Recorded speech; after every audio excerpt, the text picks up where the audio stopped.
This is CBC Here and Now. It's a mild start to the weekend, but it certainly isn't going to end that way. I can't even believe I'm talking about something like this today. It's completely out of nowhere. They didn't see it coming. They're very shaken up about it even taking place. Across the country, paramedics are speaking out, pushing back against aggressive behavior. Tonight, that fight hits close to home. Good evening and welcome to Here and Now. I'm Peter Cowan. And I'm Carolyn Stokes. We start tonight with increasing violence towards paramedics in this province. NAPE and the group representing paramedics say they're worried for workers' safety. This after a brick was thrown at an ambulance last night in St. John's. Here and Now's Heather Gillis has our top story. First responders like paramedics are always ready to respond to an emergency. But last night around 8 p.m., a pair of paramedics found themselves in a situation of their own. While on the way to a call with lights flashing and sirens wailing, a brick was thrown through the windshield of this ambulance. The president of the Paramedics Association calls the incident outrageous. It's putting lives at danger. It's increasing the response time to get to that patient that is needing that care. So I can't even believe I'm talking about something like this today. It happened here, near Prince Philip Drive and Wicklow Street, close to the Health Science Centre, where it's not unusual to see first responders. Goody says the crew didn't see it coming, and in the aftermath, he says the ambulance was taken off the road and paramedics were taken off shift. They weren't injured, but were shaken up. Paramedics, he says, face violence at work every day. Goody says he's been kicked, punched, and spit on. We also get a lot of verbal abuse when we're on calls, whether it's from patients, family members, bystanders. And last year there was a violent attack against a paramedic that is still in the court system, where there's been delays in the court system with this. So we want to see action being taken and quick action so that this isn't lingering on. I also know of another case of a medic that's off currently in the central region that was attacked last week. So this is not a one-off. Totally shocked. This was a senseless act of violence. NAPE President Jerry Earle used to be a paramedic. Now he represents the workers. He's concerned and wants to see dash cams in ambulances, and he can't understand why this happened. They could have been seriously injured. The vehicle could have lost control once with the impact, certainly not expecting it, and it also had the potential of impacting the emergency call they responded to. This could have been a child choking, this could have been a cardiac arrest, so it would have impacted that response. Every second counts. Both Goody and Earle want the public to better respect paramedics. The police are investigating, but they haven't made any arrests yet. They say anyone with CCTV or dash cam footage should call them or Crime Stoppers. Heather Gillis, CBC News, St. John's. Well, in response, Eastern Health says the incident is disturbing and had the potential to cause serious injury. The health authority says it does not accept or tolerate violence and abusive behavior directed at employees. Well, in other news, a year after an inmate died at Her Majesty's Penitentiary and still no answer about what happened. Jonathan Hinok died in custody. His death was ruled a homicide. The RNC is investigating. According to CBC sources, 2 correctional officers approached Hinok in Unit 2B. He was eventually taken to segregation and reportedly suffered a medical emergency following the incident. Hinok was in jail awaiting trial for the murder of an 88-year-old woman in Happy Valley Goose Bay. There are a lot of big questions with respect to the matter, and that's why last year I called for an independent inquiry outside of the police investigation. I want to know, and I think the question should be asked, whether racism played any part in Mr. Hinok's homicide. But will there be an inquiry? More from my interview with Buckingham and a response from the Department of Justice in just over 10 minutes. No new cases of COVID-19 to report in the province today, but the Prime Minister has an update on vaccines. Justin Trudeau says they should hopefully be here by spring. In the meantime, he's urging Canadians to keep taking precautions. It's particularly nice outside in many parts of the country this week, which means we're still enjoying lots of fresh air. But winter is coming. And that means we're going to have to get into more enclosed spaces. We're not going to be able to open windows wide in rooms. Ventilation is going to become much more important. We need to remember to be careful. There is increasing evidence that aerosol spread is a vector of transmission. We need to wear masks. We need to avoid crowded, closed spaces, as Dr. Tam has said many times. We need to make sure we're making it into winter on a good footing so we can hold on through winter. Here at home, Dr. Janice Fitzgerald is getting an award. She's used to leading virtual conferences. Tonight, she'll be in the audience. The College of Family Physicians of Canada and the Foundation for Advancing Family Medicine are naming her as one of the top doctors this year. She'll receive the honor at a virtual event this evening. Fitzgerald is one of 9 family doctors to receive the award.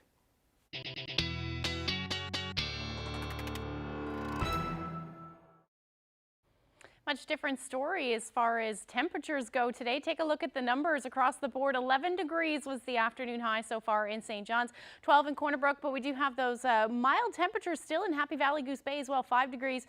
And then same thing in Cartwright. However, a little bit further to the north, we do have some chillier temperatures. We do have a couple of systems on the go, a stationary front moving through, sparking some showers across most of the, or parts of the island anyway, and as well as some drizzle. And then this area of low pressure, if I move out of the way there, you can see it, that's going to move and track across Labrador as we head through the night tonight, and going to bring a swath of snow with it. At this point, snowfall warnings in place mainly for southeastern portions of Labrador. That's where we're going to see the majority of the snow. We're looking at anywhere between 5 to 10 centimeters is a good bet, but then in those snowfall warnings, upwards of 20 is possible. Thanks, Ashley. Well, the town of Paradise is demolishing a house on St. Thomas Line today after it was damaged by a sewage spill last year. Equipment at a nearby lift station failed and sewage spilled onto the property of a family home on St. Thomas Line. Former homeowner Jim Clark told CBC that in his 15 years living there, his property had flooded 6 or 7 times due to issues with the lift station. The town ended up purchasing the house because the Clarks weren't able to sell it. Items on and in the property that were deemed reusable were donated to charitable organizations. So here is what it looks like now, all gone. The demolition is expected to finish today. The town plans to use the property as part of upgrades to the lift station. A musician in St. John's has pulled off what could be a first in the province's entertainment industry. Adrian House went on tour through the Maritimes in October in a most unconventional way. Here Now C's Hair explains. After a month on the road, Adrian House is back home, somewhat fitter, with his pedal-powered tour behind him. Rain or shine, he biked his way across the Maritimes with everything he needed: guitar, clothes, tent, strapped to his bicycle. For the past 3 years, I haven't owned a car. So bicycle is the way that I get around the city, the way I do my errands, and the way I commute to where I need to be. And so, you know, as a musician, I put an album out last year, and I figured, well, I don't have a car, so if I want to do a tour, maybe I can try doing it on my bike. He started in Sydney, Nova Scotia, then went down the South Shore and across to New Brunswick by ferry, across the bridge to PEI, and a ferry ride back to Nova Scotia, where he jumped on a bus and headed home. Along the way, he played various venues, bars, brewery pubs. One of his shows was a virtual performance live on Facebook from SSI Audio in Moncton. 10 shows in all, and when he left this province, only half of those were confirmed. On show days, House made sure he was well rested. What I tried to do was, usually the night before a show, I would try to sleep in a bed. So whether that would be with a friend or somebody who'd put me up for the night, or occasionally a motel. Just because it was nice to have that comfort to be able to wake up in the morning and take a shower and all that stuff before playing. He admits it was busy, juggling 3 jobs, riding, booking and promoting the shows, and playing music. He stayed off the Trans-Canada Highway as much as he could, sticking to rural roads where he says the scenery made it worthwhile. It was just so beautiful to bicycle through these rural maritime roads in October with all the fall colors. I mean, there was just moments where I was just really overcome by the beauty of nature around me. And to be able to do it on a bicycle and not in a car is just such a different experience. You're in the fresh air, you're getting exercise, your body feels good most of the time. House says people's kindness and generosity were also overwhelming, and since it went so well without major issues, he intends to do it again, likely this spring. Cease Hare, CBC News, St. John's. Some volunteers aren't out this year for the Legion's annual Poppy Drive, but one veteran you will see is this guy, Rod Dion. He's one of the last remaining Second World War veterans in this province. I met up with him this afternoon to find out why even a pandemic can't stop the 99-year-old from volunteering. I'm 99 and 5 months. I've been canvassing for a half a century. I lost one time. And it's kind of a record for my age. Thank you, sir. Thank you. Take care. Thanks for your service. Not too many people my age to start with. And where I live at Tivity Village, I'm the oldest one there. I'm probably one of the oldest campaign in Canada. I'm not the youngest, that's for sure. Oh, thank you. Full service. It is, sometimes we say it's like Christmas for Dad because he really loves talking to people and the wonderful attention that comes from being one of our last remaining World War II veterans. He knows how important it is for him to be out talking about his story and making sure that Canada remembers and, most importantly, raising some money to support our veterans. We never lost a ship. And our ship was HMCS Ottawa. We had the best record of the war. We sunk 3 U-boats. This is the best record of the World War. I started Legion in 1968 in Toronto, and I've been campaigning every year. So I thought maybe I have too much more to go. I'm 99. I might as well finish it off. We have to remember that fascism, when it threatened our world in my dad's youth, is something never to be forgotten. That there is sacrifice required when there is evil in the world. And Dad more than once has talked about what he's seen down in the United States with Donald Trump. And that is important that we remember that sacrifices have to be made in order for good to thrive.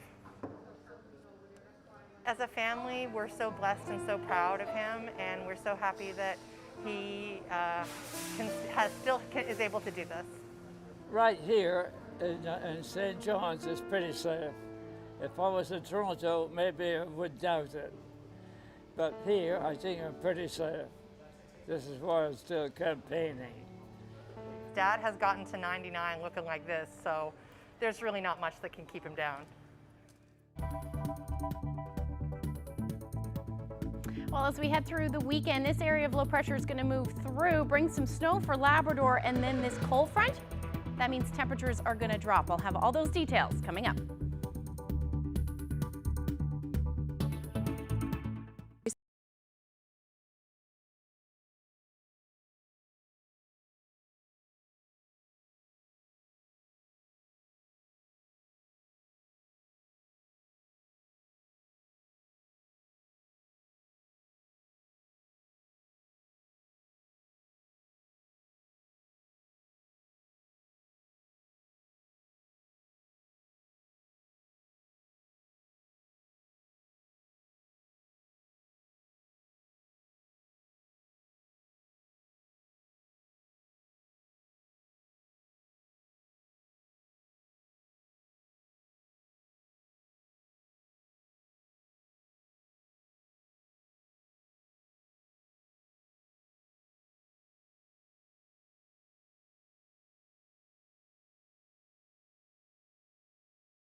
A commemorative pin dedicated to a Newfoundland soldier who paid the ultimate price at Beaumont Hamel.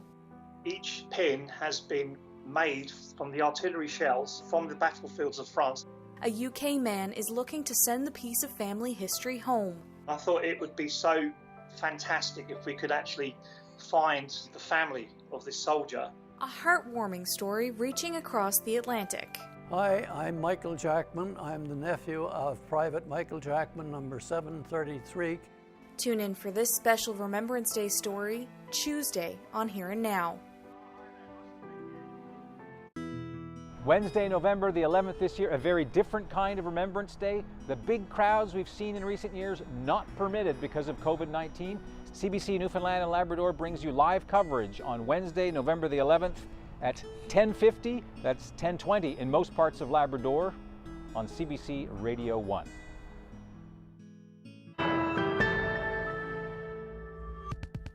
Well, as we heard earlier in the show, today marks 1 year since 33-year-old Jonathan Hinok died while in custody at Her Majesty's Penitentiary. But it's still unclear where the investigation stands. Hinok's lawyer, Bob Buckingham, says the family was told today that the police investigation is complete. The RNC, however, say the investigation is still active. Hinok was in custody at the penitentiary awaiting a first-degree murder trial. At the time, sources told CBC Hinok died after an altercation with correctional officers and that some officers were later suspended. The chief medical examiner ruled his death a homicide, but there are still many questions about what exactly happened. I spoke with Bob Buckingham this afternoon. Well, I was calling for an update on the investigation, and in fact I spoke with the family this morning and discussed the press release that we sent out and then issued the press release. Shortly after the press release went out, the police called my client's family and indicated to them that the investigation had been completed, we're not sure when, and the report had been sent to the Department of Justice for an assessment. And so they're waiting to hear from decisions by the Department of Justice. What was the reaction of the family to this news? Well, the family was pleased to hear that something had been done. They were pleased to hear that the investigation had been completed. It provided them with a bit of relief, you know, because up to now they weren't sure what was happening, other than it appeared the investigation was ongoing, but we did not know what had happened or at what stage it was at. Now that it has been completed, you know, there are a lot of questions with respect to this investigation, but the family is happy that at least it has been completed and the report sent to the Department of Justice. What are some of the big questions that you and the family have that are still unanswered about what happened with Jonathan Hinok? Well, there are a lot of big questions with respect to the matter. And that's why last year I called for an independent inquiry outside of the police investigation. You know, I want to know, and I think the question should be asked whether you know, racism played any part in Mr. Hinok's homicide. You know, he's been the only person to die in our correctional facilities. You know, the press is clear. You know, NAPE last year made a statement that he involved contact with correctional officers. It appears to be the only person to die at the hands of correctional officers. Was racism involved? Has there been what proper training has been put in place with respect to individuals in our correctional facilities with respect to mental health issues and other issues? What training is, whether we have adequate training with respect to that? I don't believe we do. So that should be part of some of the overall bigger questions. How do you handle, you know, people who may be difficult inmates? And how do we deal with people, Indigenous people who are out of their element? Those are questions. I have a concern about what appears to be a leak of information from the penitentiary to NAPE. I want that looked into. I called for that last year, and I'll repeat the call for that. And of course, today I want to know how long the investigation, why it was taking so long, and whether or not they had interviewed everybody. What kind of a toll has this taken on the family? The family is devastated. You know, they've lost a son, a brother, a grandson. They are absolutely, they don't know how it happened or why it happened. They have a family member who has experienced difficulties in his life, but, you know, and he was charged with a serious offense. But regardless of all of that, you know, this young man did not deserve to die by homicide at the penitentiary, in an institution where people were supposed to be protecting him. They're up in Labrador, they're out of contact with the sources here, and they're at a loss, and it's on their mind every single day, and they need some answers. You and I can't imagine the lack of, the uncertainty and the lack of knowledge and what impact it has on people, So now that the police investigation is complete, what comes next? At the beginning, they have to determine, how many people were involved and what level of culpability there was with respect to any of those individuals. My call is for an inquiry to look at the broader issues about how our correctional facilities work. I'm pleased at least the police have completed their first part of their investigation. Now let's see charges get laid and we move on with justice being achieved for Mr. Hinok in this matter. And once again, there are still questions about the status of the investigation. Buckingham says the family was told the finalized RNC investigation had been handed over to the Department of Justice, but police have not confirmed that. They told CBC late this afternoon that the investigation is still active. In a statement, the department says, to its knowledge, the investigation is ongoing and that it's not considering launching a public inquiry into Hinok's death.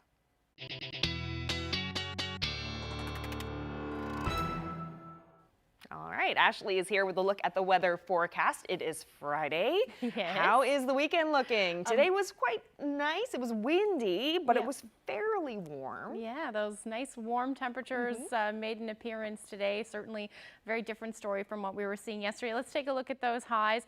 11 degrees was the afternoon high in St. John's, 10 in Bonavista, and then a little cooler down along the south coast. Port aux Basques only reaching a high near 9 degrees, but still pretty nice for this time of year. Corner Brook 12, and then we saw a high near 5 degrees in Happy Valley Goose Bay. That temperature has since dropped down to 0 degrees now, and we're seeing some of that colder air filter further south, and that will be the story as we head through the night. Most of the island, though, you're going to see temperatures staying within a degree or two of where you're sitting right now. We do have a stationary front sparking some showers across the province, or at least the island, and then this area of low pressure is going to move in as we head through tonight.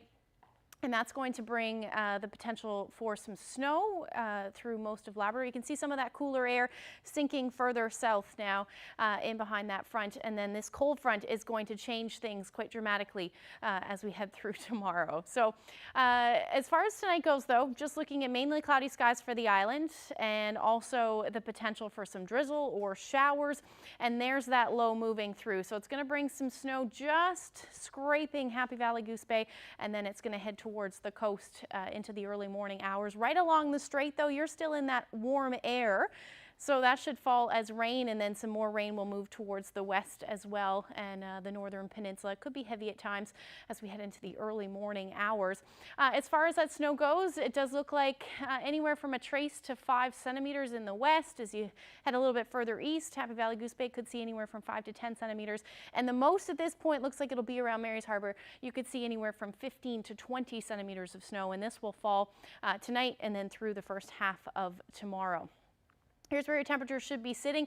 Going to drop even more so for Happy Valley Goose Bay down to -5 tonight, and then hovering around 2 degrees for the northern peninsula. So again, you're going to stay on the rain side of that, and then temperatures only between 8 and 10 degrees. So not moving much from where you're sitting now for most of the island, with those winds staying breezy as well. Southwesterlies anywhere from 40 to 60 kilometers per hour. And you'll note that wind shift up through Labrador as well, which is why we're going to see those temperatures drop, and it'll stay breezy tonight as well. So added the temperatures here just to time out when that cold front moves through. So in the morning, you're going to start mild. As that cold front starts to sweep through, those temperatures are going to drop starting on the west coast. So anything that was falling as rain will more than likely end as for the northern peninsula, and then down along the west coast as well. As we head through the day, that cold front will sweep through, and then we're going to see those temperatures drop through central as well as eastern areas of the island into the evening hours, and then that's when we can see the potential for some flurries. Even here in the metro area, we could see a few flurries as well. Here's where the temperatures will be sitting. Again, morning highs pretty much in the east. We're going to hover around the 10 to 12 degree mark for most of the day, but those winds are going to stay brisk, anywhere from 50 to as much as 70 kilometers per hour. Once we see that wind shift is when we'll see those temperatures drop through the day. And then for Labrador, you're looking at another wind shift for Lab City, -7 and breezy through the day. Overall, those temperatures should be hovering around the 3 degree mark for Mary's Harbour into the afternoon, and about 1 for Cartwright with that snow. So after that, ridge of high pressure is going to dominate for a little bit on Sunday. That's going to keep temperatures cool through the day with some of that colder air. And then the next system will roll in. This one looks like it'll move in on Monday. Timing a little bit not well agreed upon at this point, but it is looking like we're going to see another push of warm air. Could even see some freezing rain with this as that lifts further north and then change over to rain again on for Lab City. Temperatures on Sunday will be much cooler, so 1 to 4 degrees across the island, and plenty of sunshine, maybe some lingering showers in the morning for St. John's. And then for Labrador, you're looking at a temperature near -5 for most of you, and then -4 for Nain and -2 for Cartwright.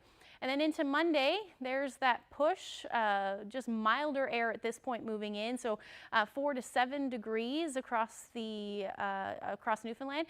You're looking at the potential for some flurries and or showers on the west coast, and that's just because overnight temperatures are going to be a little bit cooler to start, and then flurries possible. And there's that potential for some freezing rain as I have in there for Monday. Then the bigger push of warm air will move in on Tuesday. So 10 degrees it's looking like at this point, and then back down. So very much a roller coaster ride like we see in our swing seasons for sure. For central Newfoundland, you're looking at about 12 degrees. So similar temperatures, but then a drop as we head into Wednesday with some sunshine. And then same thing for Lab West. 10 to 5 degrees as we head into Wednesday. And then up through Labrador, eastern Labrador, you're going to see that push of warm air more than likely on Tuesday. Then temperatures will drop fairly quickly. And then for western Labrador, depending on the timing, you're either going to see that warm up late Monday night or through the day on Tuesday. So definitely something you're going to want to pay attention to over the next couple of days. Why don't you take this shot? We're getting beautiful photos of the moon, this moonrise over Ship Cove in Port de Grave. Thank you so much for sharing that with us, Wayne. And if you have any weather photos to share with us, send them to nlphotos@cbc.ca. We call on Ottawa every day to increase the study and have more science. Literally? Are you calling them? No, I don't call them literally every day because the job that I do, I guess, I'm busy. I'm an MHA. Well, these two men are calling on the province to push Ottawa on the commercial capelin fishery. The broadcast Jane 80 is putting their plight to the fisheries minister. That's just ahead.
Newfoundland's French Shore. See what life was like there almost 35 years ago. Sunday at noon and Monday at 7.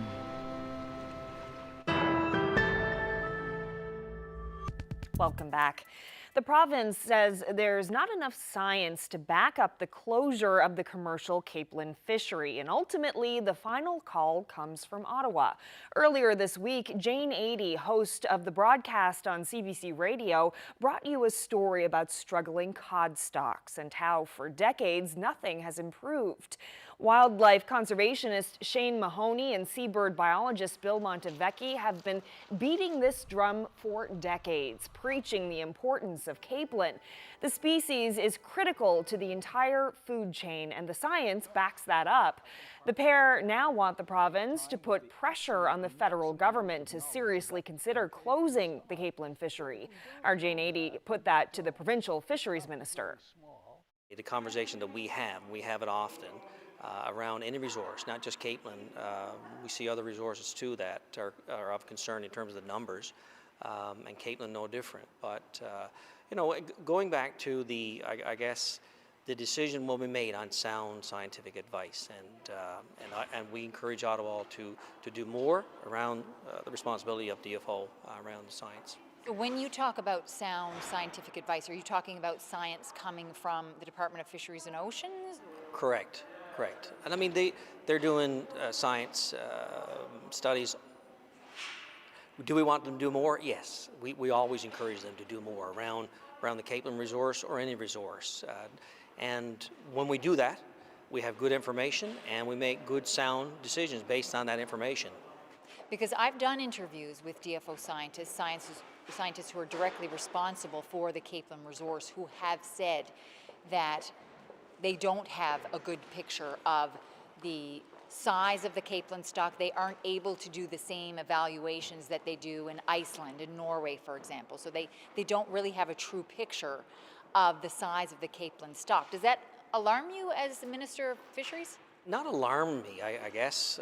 I wouldn't sound an alarm on it, but it is concerning, and I guess it goes around the bigger picture of the conversation that we need to have, and the conversation that I will continue to have, and like former ministers have as well, around the science piece. And it's a conversation that I will continue to have around the science piece. I hear you talk about DFO science and your relationship with the federal government. I think there is a lot of frustration out there, though, among harvesters and just the general public, that there isn't more support for this industry and more tough talk with the federal government about the state of the fishery. Here we are almost 30 years after the cod moratorium, and cod is still in the critical zone.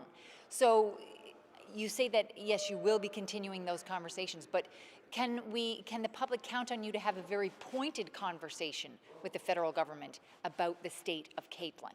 Yeah, of course, and pointed conversation about any resource. I don't need to take down a flag to get a point through to Ottawa. I don't, as Minister of Fisheries, Forestry and Agriculture. I believe collaboratively we can sit around the table, and again, the decisions that we make is on good science.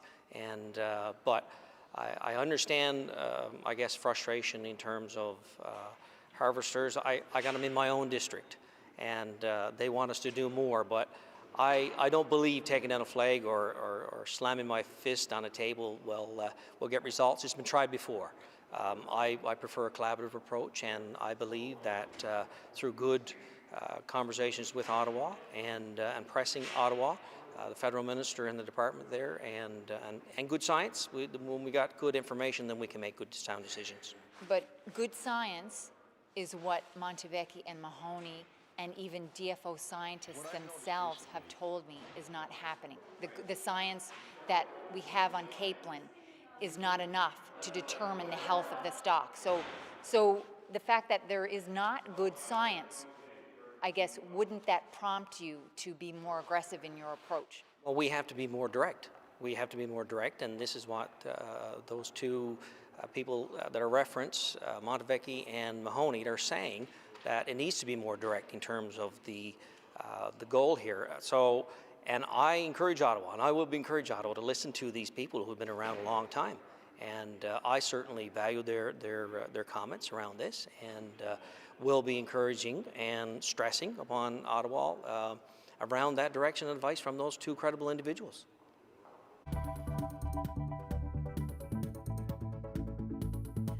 How do we keep providing excellent services, but within a fiscal envelope that is going to be affordable? The province has a new economic recovery team, so what needs to be done differently? Reporter Malone Mullen joins us with that story just ahead.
The province's bleak economic outlook was front and center at a municipalities conference last night. With oil in distress and debt levels at all-time highs, what does recovery look like for Moya Green, the leader of the province's new economic recovery team? Well, Malone Mullen is covering this story. She's here to tell us more. So, Malone, do we have a sense yet of the work that this recovery team is doing right now? Well, Green was pulled in to take a broad look at government income and spending and report back to the Premier on what needs to go and what we need to start doing differently. And yesterday she spoke at a Municipalities NL conference and she hinted at what that plan might look like. We're going to be looking at the full gamut How do we diversify the economy so that we are not so reliant on the traditional industries and not so reliant on oil and gas? How do we make sure that we remain a wonderful place with a future, a bright future for our young people? How do we keep providing excellent services, but within a fiscal envelope that is going to be affordable? Green said this team is really in its early stages, but she did hint at her line of thinking and the big topics that she'd be tackling. So she talked about rural hospitals and ferry services and said while those things are important, their value also has to be measured in terms of how much they cost in real terms. And she said over the course of this review, she will have to ask those hard questions. So it sounds like she didn't shy away from talking about cuts to services there. What about on the revenue side? So the province doesn't have a revenue problem, it has a spending problem. We hear that from officials all the time. And Green last night did mention a number of times that it's hard to keep running a province when the population is so small and so scattered. But she also talked in a big picture sense about not putting all of our eggs into one basket in terms of where we're getting that spending money from. That basket, of course, being oil and gas. And this comes the same week that we're seeing major declines in interest in the offshore. It comes amid bailout payments by the province, layoffs. Green wasn't saying we need to just get away from it. She was saying that we should look to other industries and start building those up now. We should have a plan B. We should start thinking about saving money for when downturns inevitably happen. And we should look at where we should be investing. And we should consider places like Norway and Iceland and how they've managed their resource industries and built secondary industries around that. It doesn't just have to be about selling barrels of oil, but she did stress agility. I have watched as it took us 20 years to get Hibernia and the offshore oil industry developed. And thank goodness we finally did get it developed when we did, because we saw the cod stocks come down, and that was an crucially important area of economic activity. But, you know, I wonder, could we have been more agile? Could we have been faster about that? So you also spoke to the Oil and Gas Association today. What's their take on her message there?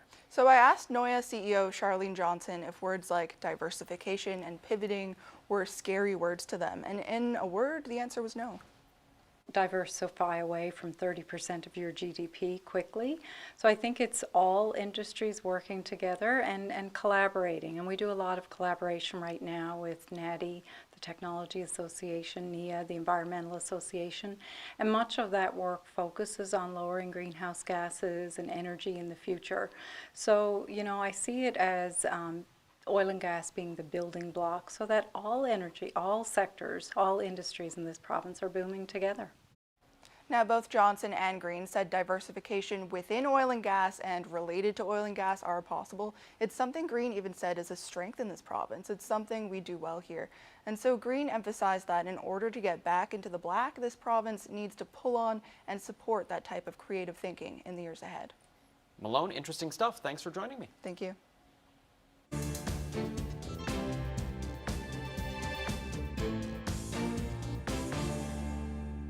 To the United States now, where Joe Biden appears to be on the cusp of winning the presidency. Today, he gained the lead over Donald Trump in vote counts in two more undecided states, Georgia and Pennsylvania.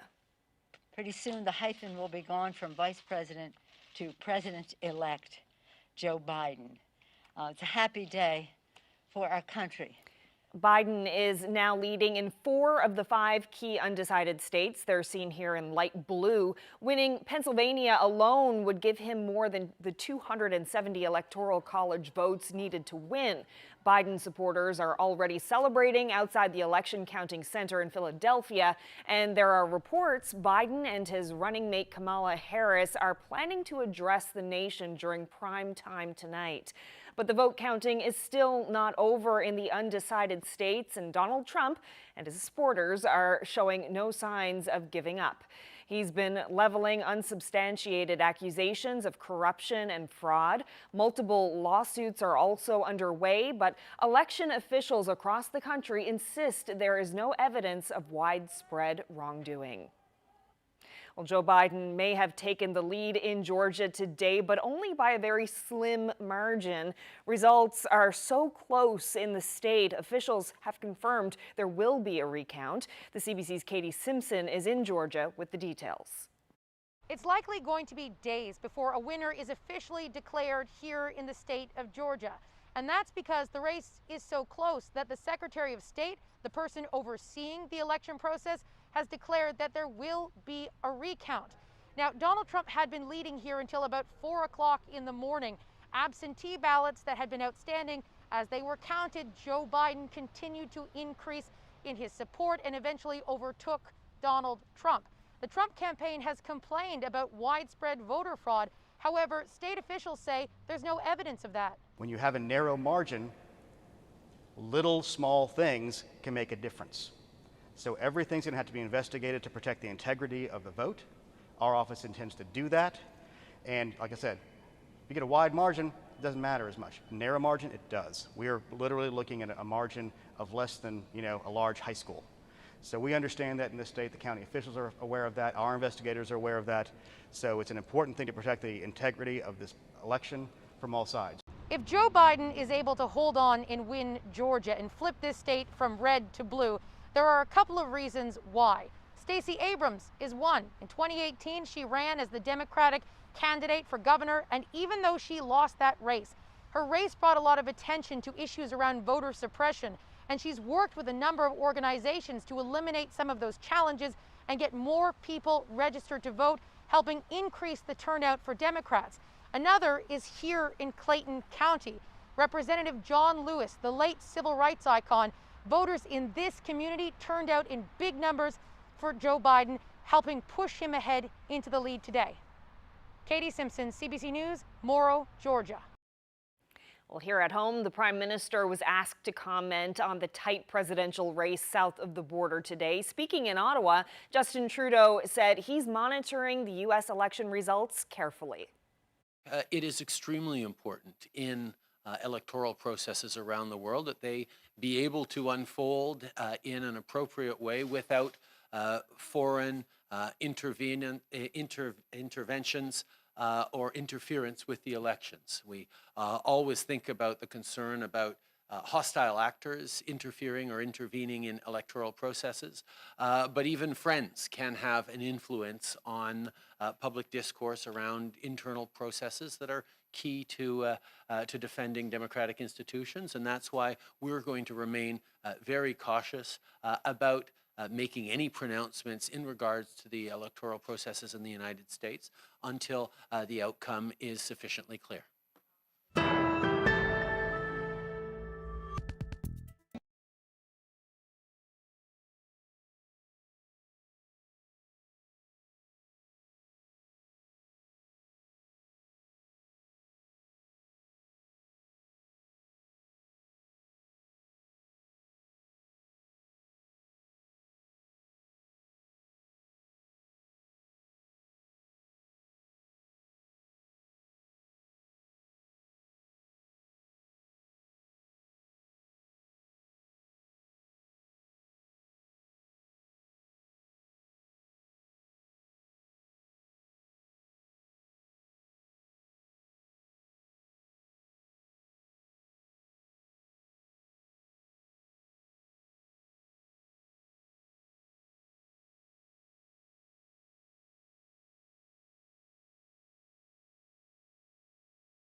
Time to celebrate some milestones this week. Derm and Phoebe Malloy from Gander are celebrating their 53rd wedding anniversary.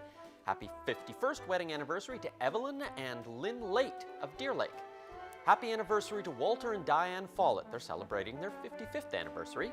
Congratulations to Brian and Frances Kelly of Gambo, who are celebrating 50 years of marriage. 61st anniversary greetings going out to Jean and Verdun Wells from Corner Brook, now living in Nova Scotia. Frank and Tish Trowbridge of Arnold's Cove are celebrating 53 years of marriage. Congratulations. Happy 52nd anniversary to Eldred and Tina Normore of Lancelot, Labrador. Congratulations to Pat and Betty Ryan of Pasadena on their 60th anniversary. They were married on Pat's 21st birthday. Happy 50th anniversary to Robert and Paulette Brake of Kelligrews. Heber and Grace Kenway of Winterland are celebrating their 61st wedding anniversary. Happy 50th anniversary to Wayne and Margaret Seymour of Butlerville. Happy 62nd anniversary to Reg and Nettie Kendall of Morrisville, Bay d'Espoir. Congratulations to Charlie and Ruth Hunt of Gander. They're celebrating their 60th anniversary. Happy 50th anniversary greetings for Bob and Angela Barrett of St. John's. Happy 51st wedding anniversary to Neville and Marie Lockyer of Mount Pearl. Happy 56th anniversary to Lloyd and Irene Ivany of Hickman's Harbor, now living in Arnold's Cove. 50th anniversary greetings going out to William and Verna Dampier. Maxine and Lloyd Curry of Clarenville are celebrating their 55th wedding anniversary. Congratulations. Jim and Alice Thorne of Mount Pearl are celebrating 50 years of marriage. Happy 50th anniversary also to Bert and Triffy Crew of Elliston. Happy 66th anniversary to Marguerite and Thomas Loader of Buckens, now living in Greenwood, Nova Scotia. Happy 54th anniversary to Jim and Marie Marshall of West St. Modest, Labrador. Happy 52nd anniversary to Neville and Clara Abbott of Kilbride.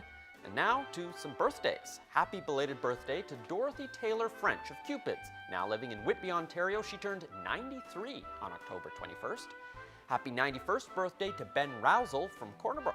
Happy birthday to Maud Mabey, who is celebrating her 100th birthday today.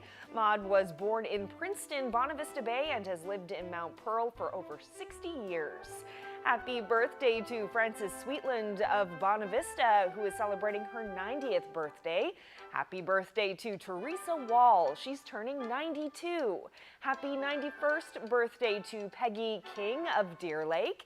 Happy 90th birthday to Joyce Rogers of Grand Bank.